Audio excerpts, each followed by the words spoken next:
Top news சேனலை subscribe பண்ணாதவங்க மறக்காம கீழ இருக்க ரெட் கலர் பட்டனை பிரஸ் பண்ணி சப்ஸ்கிரைப் பண்ணுங்க. மேலும் செய்திகளை உடனுக்குடன் அறிய பக்கத்துல இருக்க பெல் பட்டனை பிரஸ் பண்ணுங்க. பிக் பாஸ்லயே முதல் தடவையா ரெட் கார்டு வாங்கிட்டு மகத் இந்த வாரம் எவிக்ட் ஆயிட்டாரு. அவர் வெளியே வந்தவுடனே மகத்தை அடிப்பேன் அப்படின்னு சொல்லி நம்ம சிம்பு ஏற்கனவே சொல்லியிருந்தாரு. அதே மாதிரி மகத் வெளியே வந்தவுடனே சிம்பு அவர் அடிக்கிற மாதிரி ஒரு வீடியோவை மகத்தை அவருடைய இன்ஸ்டாகிராம் பக்கத்துல ஷேர் பண்ணியிருந்தாரு. அதே மாதிரி நேத்து ரம்யாவும் அடி உதவுற மாதிரி அண்ணன் தம்பி கூட உதவ மாட்டான் அப்படின்னு சொல்லி போட்டு மகத்தை வெளுத்து வாங்கிட்டு இருந்தாங்க. அந்த வீடியோவும் சோசியல் மீடியாக்கள்ல வைரலாக பரப்பிட்டு வந்தது. இந்த சமயத்துல மகத் பிக் பாஸ் வீட்டுக்குள்ள யாஷிகா கிட்ட தன்னுடைய லவ்வர் சொன்ன உடனே அவருடைய லவ்வரான பிராக்ஷி தன்னுடைய இன்ஸ்டாகிராம் பக்கத்துல மகத் இப்ப என் கூட இல்ல, அவரை பத்தி என்கிட்ட கேட்காதீங்க அப்படின்ற மாதிரி ஒரு போஸ்ட் போட்டிருந்தாங்க.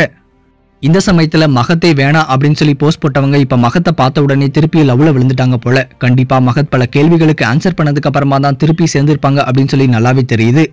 ஆமா, பிக் பாஸ் வீட்டை விட்டு வெளியே வந்த உடனே தற்போது முதலாக பிராக்ஷியும் மகத்தும் மீட் பண்ணிருக்காங்க. இதுக்காக ஒரு போட்டோவை மகத் தன்னுடைய இன்ஸ்டாகிராம் பக்கத்துல ஷேர் பண்ணிருக்காரு. அதுல அவர் என்ன சொல்லிருக்காரு அப்படின்னா, The love of my life, she means the world to me அப்படின்ற மாதிரி போட்டு அவரும் பிராக்ஷியும் மீட் பண்ணிக்கிட்டப்ப எடுத்த ஒரு போட்டோவை ஷேர் பண்ணிருக்காரு.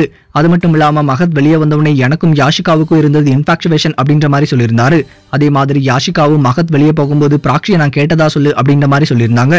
ஸோ யாஷிகா வெளியே வந்ததுக்கு அப்புறமா தான் என்ன நடக்கும் அப்படின்னு சொல்லி தெரியும். வெளியே வந்தவுடனே மகத் நிறைய அடியெல்லாம் வாங்கி திருப்பியும் அவருடைய பழைய லைஃப் ஸ்டைலுக்கே திரும்பிட்டாரு அப்படின்னு தான் சொல்லணும். சரி, இப்போ இந்த போட்டோ பார்த்துட்டு உங்களுடைய கருத்துக்கள் என்ன அப்படின்றத மறக்காம கமெண்ட் செக்ஷன்ல கமெண்ட் பண்ணுங்க. இந்த தகவல் உங்களுக்கு பிடிச்சிருந்தா லைக் பண்ணுங்க, கமெண்ட் பண்ணுங்க. மறக்காம கீழ இருக்க ரெட் கலர் சப்ஸ்கிரைப் பட்டனை பிரஸ் பண்ணி டாப் நியூஸ் சேனலுக்கு சப்ஸ்கிரைப் பண்ணுங்க. நன்றி.